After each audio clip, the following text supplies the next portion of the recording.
Mi nombre es Julio Bartoli, soy médico, intensivista, tengo 53 años y 25 años de médico. Toda mi carrera ha sido en la terapia intensiva, casado, un hijo, ya grande, 22 añitos, vive en Bélgica, está lejos. Y en cuarentena más. Y en cuarentena más.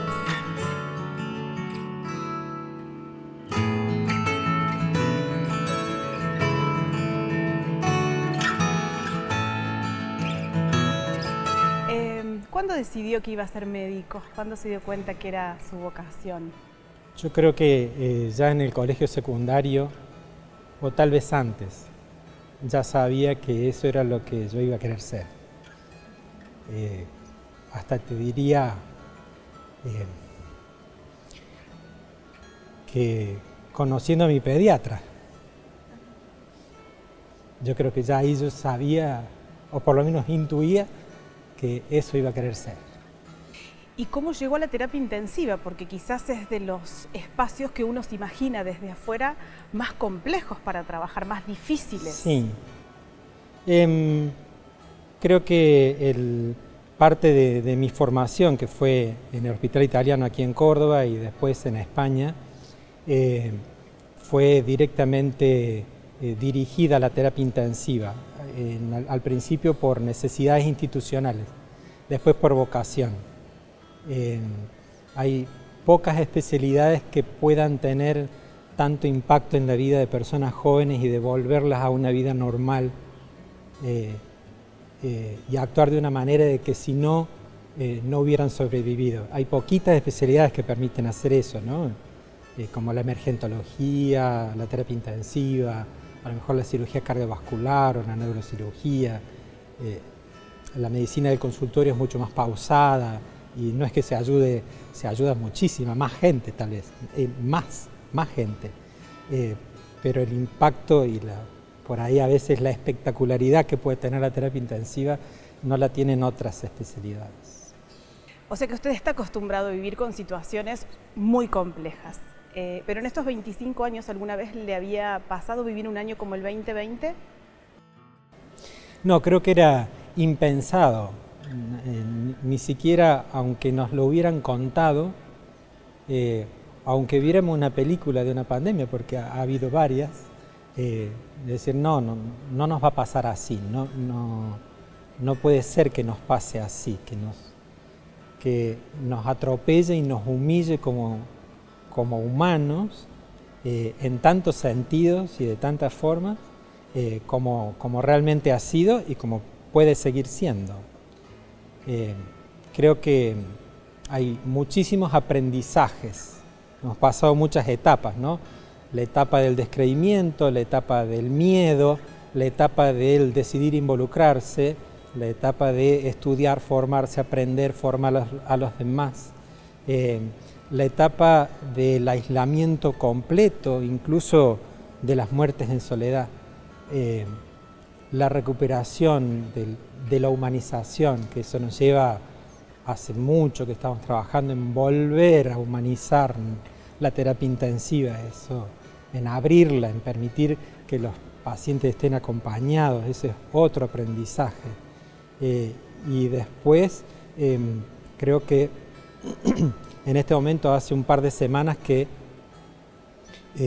ya no estamos al borde de la saturación, sino que tenemos un poco más de aire, pero tenemos que ser conscientes de que esta es una etapa para reponerse y prepararse, porque podemos tener otro pico después de las fiestas y después cuando vuelva el frío vuelve otra vez el virus como ha sido en Europa.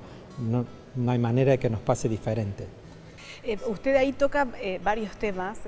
Nosotros vimos una película antes, lo que pasó en Europa, lo que pasó en Italia, lo que pasó en España, y en Argentina supuestamente nos preparamos para no llegar a esa situación en la que un terapista tenía que elegir a quién darle la cama disponible. Eso en Argentina, en Córdoba, no pasó. No, en Córdoba no pasó. De todos modos, a veces hay que distinguir en lo que es preparación genuina, o sea, formación de recurso humano calificado, preparado y dispuesto, rodeado de la tecnología adecuada que hace falta para salvar a alguien, de lo que significa aumentar número de camas. Eso no los podemos comparar. Las camas se aumentaron mucho, la tecnología se acopió de alguna manera, el recurso humano no se aumentó. Entonces, en algún momento, a lo mejor la capacidad de infraestructura no estaba colapsada, pero los que trabajamos en medicina crítica sí estábamos al borde del colapso, o por lo menos saturados. Saturados, cansados, exhaustos, con muchas bajas entre el personal. Es decir, en la Argentina murieron 230 médicos de COVID, de todas las especialidades, ¿no? Son nuestros héroes anónimos. Y esos no se reponen. Pero aparte, son familias. Son padres de alguien, hermano de alguien, hijo de alguien. Familias que tuvieron que dejar para ir a cumplir con una función que hoy tomaba una relevancia mucho más importante para la sociedad, porque todos incluso depositábamos en ustedes la esperanza de que nos salven. Sí, y muchas presiones, la mayoría autoimpuestas.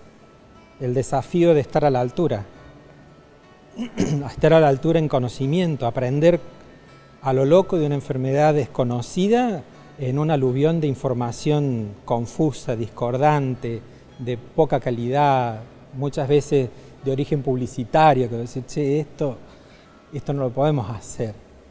Nuestras limitaciones de recursos, de tecnología, de tener buenos respiradores, no cualquier respirador. Para salvar a una persona grave hay que tener un buen respirador. Sí, la carrera se puede correr con un R12, sí, una masa, pero se gana con un BM. Perdón las marcas, pero el ejemplo sí, claro, tiene que ser claro. Tener buen equipamiento, es decir, y en Córdoba, por suerte, se produce buen equipamiento. ¿Sí? Tenemos fábricas de respiradores, fábricas de monitores en Córdoba. Y doctor, ¿cómo se sobrevive, más allá del cansancio físico, al cansancio mental de no haber parado desde que comenzó la pandemia con semejante presión autoimpuesta o de la sociedad? Es difícil la pregunta porque yo no creo que hayamos sobrevivido. Yo creo que todos de alguna manera estamos marcados y estamos exhaustos y estamos pidiendo rescate. Y esos rescates uno los puede tomar de muchas maneras. Bueno, me tomo una semanita para descansar, me voy a la sierra, no sé ahora qué se puede. Pero también lo tenemos que hacer de una manera profesional. Es decir, un ejemplo, nosotros estamos luchando por recuperar algo que teníamos antes, que era dentro del proyecto de medicina humanizada de la terapia intensiva, un gabinete de quién cuida a quien cuida, que somos nosotros, con un psicólogo, con charlas, con momentos para poder decir todo lo que hay que decirse en un ambiente protegido,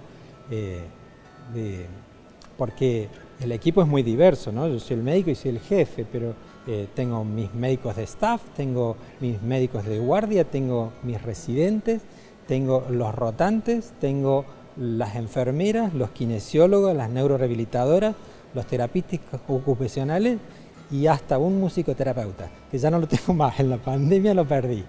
¿Sí? Bien, pero ese equipo, que es lo que realmente puede ofrecer, salvar a alguien y después brindarle un cuidado integral de todo punto de vista para poder devolverlo a casa a hacer una vida que valga la pena vivir, es muy diverso, muy complejo, tiene muchos cruces, muchos roces, hay que saber llevarlo, pero además tiene una convivencia en medio de la pandemia que le impone un montón de restricciones, la mayoría comunicacionales, ¿no? El anonimato de los EPP, la imposibilidad de hablar con doble barbijo, más la máscara, más la escafandra, puedo gritar, no me vas a escuchar porque vos estás vestido igual. Claro. Y doctor, si usted le pudiera decir algo que le parece que es lo más importante de este año a la gente que nos está escuchando, ¿cuál es ese aprendizaje que deberíamos hacer o que usted hizo y que le gustaría compartir? El aprendizaje ha sido en muchos sentidos, pero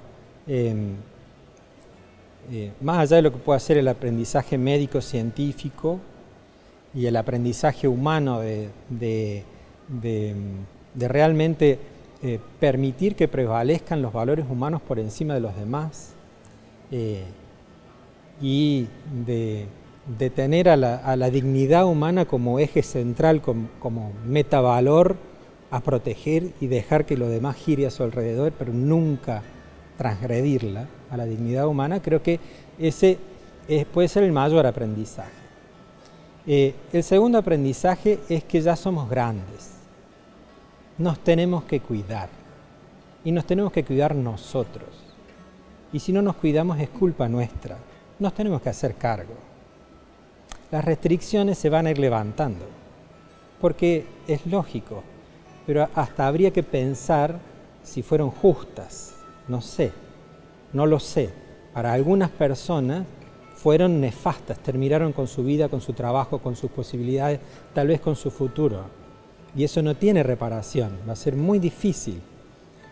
Pero si realmente pudiéramos confiar en que todos vamos a hacer lo correcto, tan difícil en la Argentina, ¿sí? Nosotros no tendríamos que haber cerrado de esta manera, tener la cuarentena más larga del mundo. El resto no lo hizo así, el resto tuvo la posibilidad de confiar mucho más en la formación, la responsabilidad y los valores de su pueblo. Y eso es parte del rescate de la Argentina como país. Creo que me fui demasiado lejos. No, está perfecto. ¿Y su deseo para el 2021? Bueno, obviamente que la pandemia termine. En algún momento tiene que agotarse y terminar. La otra es que hayamos aprendido. El gran deseo, ¿sí? Y la tercera es que estemos sanos. Lo demás vendrá. ¿A usted le gustaban los aplausos de las 10 de la noche? ¿Le parecía que era un reconocimiento de la sociedad? Había un aplauso genuino. La gente no salía a aplaudir porque sí. Salía a aplaudir porque lo sentía. Así que sí, lo reconozco y lo valoro. Bueno, entonces esta nota la vamos a terminar en nombre de todos los que hacemos esto y los que nos están mirando con nuestro aplauso para usted. Gracias. Gracias a usted.